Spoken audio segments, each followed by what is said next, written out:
Hello guys, welcome back to skill and spark. Skill and സ്പാർക്കിലേക്ക് എൻ്റെ എല്ലാ കൂട്ടുകാർക്കും ഒരിക്കൽ കൂടി സ്വാഗതം. ഇന്ന് നമുക്ക് ഒരു ഗ്രൈൻഡറാണ് കയ്യിൽ കിട്ടിയത്. മക്കീത്തയുടെ 9557 എന്ന് പറഞ്ഞ ഒരു മോഡൽ ഗ്രൈൻഡറാണ് ഇന്ന് നമ്മളെ കയ്യിൽ കിട്ടിയുള്ളത്.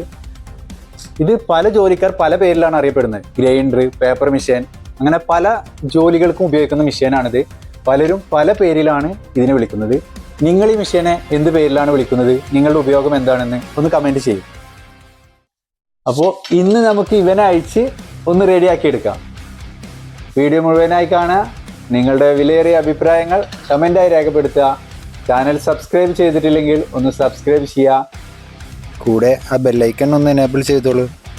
ഞാൻ ഇടുന്ന ഓരോ വീഡിയോകളും അപ്പോൾ തന്നെ നിങ്ങൾക്ക് നോട്ടിഫിക്കേഷനായി ലഭിക്കുന്നതാണ്. സ്ക്രൂകൾ ഓരോന്നായി അഴിച്ചു മാറ്റി നമ്മൾ ഹെഡ് റിമൂവ് ചെയ്തു. ഇനി ബാക്ക് സൈഡിലെ കവറിൻ്റെ സ്ക്രൂ അഴിച്ച് കാർബൺ ഊരണം. എന്നാലാണ് ആർമേച്ചർ നമുക്ക് പുറത്തെടുക്കാൻ സാധിക്കുകയുള്ളൂ. അങ്ങനെ കാർബണൊക്കെ ഊരി ആർമേച്ചർ നമ്മൾ പുറത്തേക്ക് എടുത്തു. ഇനി ബെയറിങ്ങുകളും ഗിയറൊക്കെ ഊരി നമുക്ക് പുതിയ ആർമേച്ചർ നമുക്ക് സെറ്റ് ചെയ്യണം. എന്നിട്ട് നമുക്ക് സിമ്പിളായിട്ട് ഇത് ടൈറ്റ് ചെയ്ത് പഴയ പോലെ ആക്കാം. അതിനു മുന്നേ എനിക്ക് നിങ്ങളോട് പ്രധാനപ്പെട്ടൊരു കാര്യം പറയാനുള്ളത്, ഈ മെഷീൻ്റെ മേലെ ഒരു കാരണവശാലും മരം കട്ട് ചെയ്യുന്ന ബ്ലേഡ് നിങ്ങൾ ഉപയോഗിക്കരുത്. കാരണം പറഞ്ഞാൽ വളരെ ഡേഞ്ചറാണ്. ഒരുപാട് വർഷത്തെ അനുഭവ സമ്പത്തുള്ളതുകൊണ്ട് പറയാണ്, ഒരുപാട് ആളുകളുടെ കഥകൾ കേട്ടുകൊണ്ട് പറയുകയാണ്, ഒരു കാരണവശാലും നിങ്ങൾ ഈ മെഷീൻ്റെ മേലെ മരം മുറിക്കുന്ന ബ്ലേഡ് ഇടരുത്.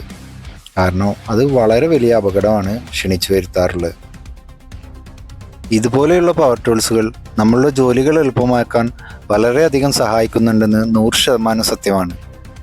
ഇവ ഉപയോഗിക്കുമ്പോൾ വളരെ സൂക്ഷ്മതയോടെയും ശ്രദ്ധയോടെയും ഉപയോഗിക്കുക. അങ്ങനെ പുതിയ ആർമേച്ചറിൻ്റെ മേലെ നമുക്ക് ബെയറിങ് ഫിറ്റ് ചെയ്യുക. അതിൻ്റെ മേലെ ഗിയർ ഇട്ട് ഒന്ന് അടിച്ചിറക്കി ഒന്ന് ടൈറ്റ് ചെയ്തെടുക്കുക. ഇനി ബാക്കിലെ ബെയറിങ് കൂടി അടിച്ചിറക്കി ആ റബ്ബർ പുഷ് ഇട്ടാൽ നമ്മൾ ആർമേച്ചറിൻ്റെ മേലത്തെ പണികൾ കഴിഞ്ഞു.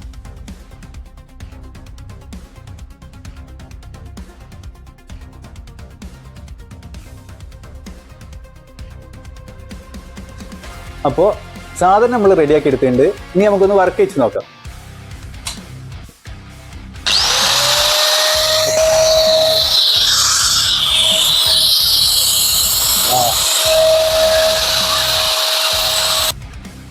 അപ്പോൾ മറ്റൊരു വീഡിയോയുമായി വീണ്ടും കാണാം.